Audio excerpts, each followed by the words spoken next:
Church night is what we do occasionally on this program on Wednesdays in honor of a prayer meeting that certain evangelical Protestants do every Wednesday night. I guess they still do. I did when I was a kid, and I'd be the only child there with maybe 20 or 30 very fervently praying adults, among them my grandparents.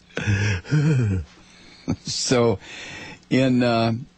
not in honor of those moments, but rather as a method of exorcism, we do prayer night occasionally on this program on Wednesday nights. And in keeping with that tradition, I have for you this evening an open letter from a woman named Annie Laurie Gaylor. Annie Laurie Gaylor. It's an open letter to Catholics, and especially to liberal Catholics. You know who you are.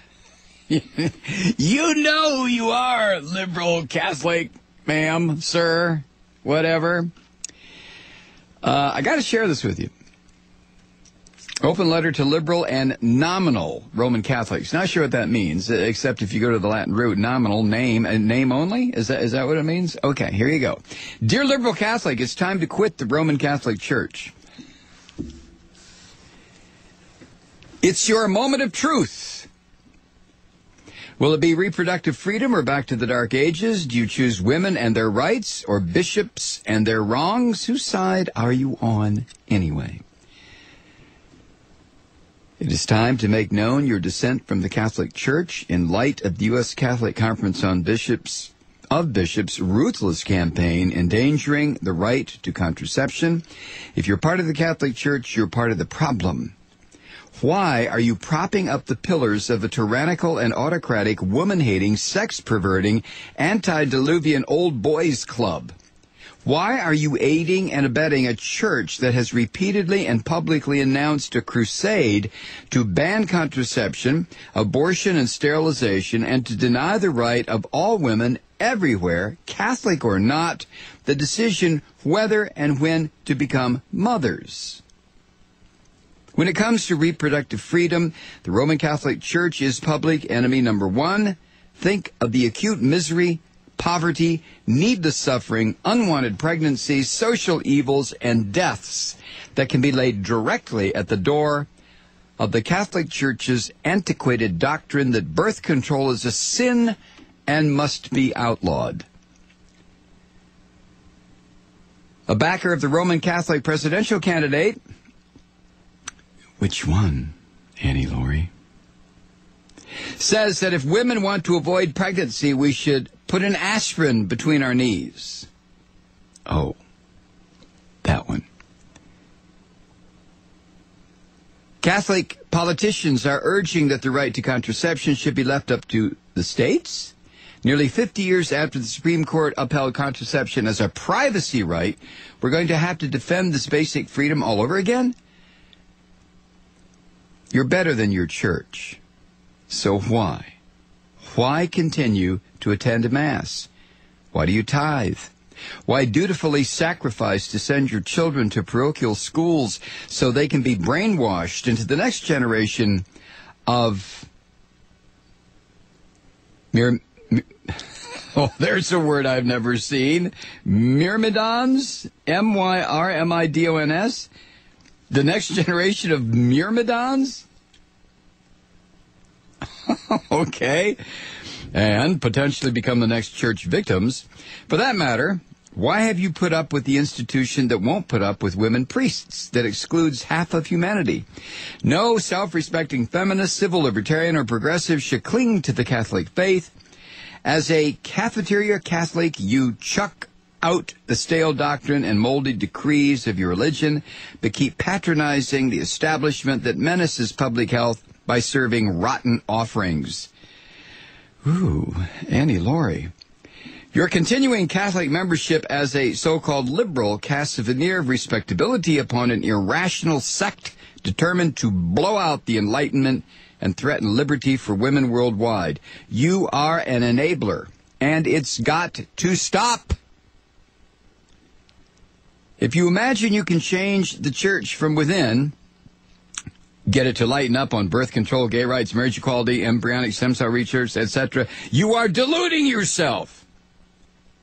If you remain a so-called good Catholic, you are doing bad to women's rights. You're kidding yourself if you think the church is ever going to add a doctrine of immaculate contraception. It is disgraceful that U.S. healthcare reform is being held hostage to the Catholic Church's bizarre opposition to medically prescribed contraception. No politician should jeopardize electability for failure to genuflect before the U.S. Conference of Catholic Bishops. Question to ask your bishop: does he hold up an umbrella against the rain? Isn't that just as unnatural as using a condom or a diaphragm? Your church hysterically claims that secular medical policy is, quote, an assault against religious liberty, end quote. You are savvy enough to realize that the real assault is by the church against women's rights in health care. As Nation columnist Katha Pollitt asks, is it an offense against Jehovah's Witnesses that health care coverage will include blood transfusions? The Amish, as Pollitt points out, don't label cars an assault on religious liberty and try to force everyone to drive buggies. The louder the church cries, offense against religious liberty, the harder it works to take away women's liberty. Obama has compromised, but the church never budges, instead launching a vengeful modern-day inquisition. Look at its continuing directives to parish priests to use their pulpits every Sunday to lobby you against Obama's policy. The church's announcements of a major anti-contraception media campaign using your tithes and contributions and donations to defeat Obama's laudable health care policy. The church has introduced into Congress the Respect for Rights of Conscience Act. Respect for Rights of Conscience Act. A bill to place the conscienceless